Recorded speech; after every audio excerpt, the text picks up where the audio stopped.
ఒక అబద్ధం దేవుని ప్రజలతో ఆడితే ప్రాణం కోల్పోయారు అంటే దేవుడు అబద్ధాన్ని ప్రోత్సహిస్తున్నాడా, అబద్ధాన్ని ఖండిస్తున్నాడా?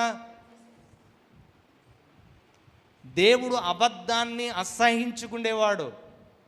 దేవుడు అబద్ధాన్ని అసలు ఆయన జీవితంలో లేకపోతే లక్షణాల్లో మనం చూస్తే అబద్ధం అనేది ఆయన జీవితంలో లేదు. ఆయన దగ్గరికి వచ్చిన పిల్లలు కూడా అబద్ధం ఆడకూడదు అనే ఆశ కలిగి ఆయన ఉన్నాడు. ఈరోజు ఎప్పుడైతే అననీయ సఫీర ఇద్దరు కలిసి అబద్ధం ఆడారో, వాళ్ళిద్దరు ఎప్పుడైతే సంఘం ఎదుట వారందరూ చూస్తుండగా ఎప్పుడైతే చనిపోయారో, వెంటనే మీరు గమనించాలి, సంఘం అంతటికి సంగతి విన్నవారందరికీ మిగుల భయము, 11వ వచనంలో మిగుల భయం కలిగింది ఎవరికి? సంఘానికి. మైక్ పెట్టుకొని ఎన్నో అబద్ధాలు ఇక్కడ ఆడేస్తున్నాం కదా, ఆ మైక్ మాట్లాడుతున్నప్పుడే సాక్ష్యం చెప్తున్నప్పుడే టప్మని కిందడిపోయాం అనుకోండి, ప్రాణం పోతే నువ్వు ఏం చేస్తావు? రెండోది రోజు మైక్ ఎట్టుకుంటావు, ఎట్లు సాక్ష్యం కూడా చెప్పలేవు.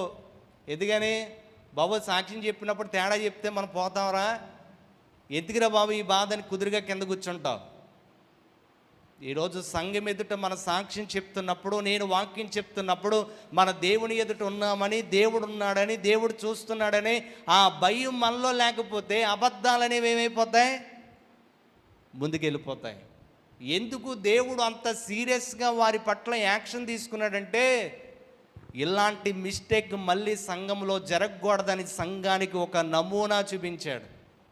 ఇలాంటిది సంఘములో మళ్ళీ జరగకూడదు, ఇలా జరిగితే పరిస్థితి ఎలా ఉంటుంది, సంఘం అంటే దేవునిది, సంఘం అంటే పవిత్రమైనది, సంఘం అంటే క్రీస్తుది, సంఘం అంటే ఆయన ప్రాణం పెట్టి కొన్నది అనే సంగతిని వారు మర్చిపోకుండా, పవిత్రమైన సంఘములో అపవిత్రత అనేది చోటు చేసుకోకుండా ఈ పవిత్రమైన సంఘములో ఎలా అయితే ఉండాలో అనేది దేవుడు ఆ సంఘం ఎదుట వారికి నేర్పిస్తూ ఉన్నాడు.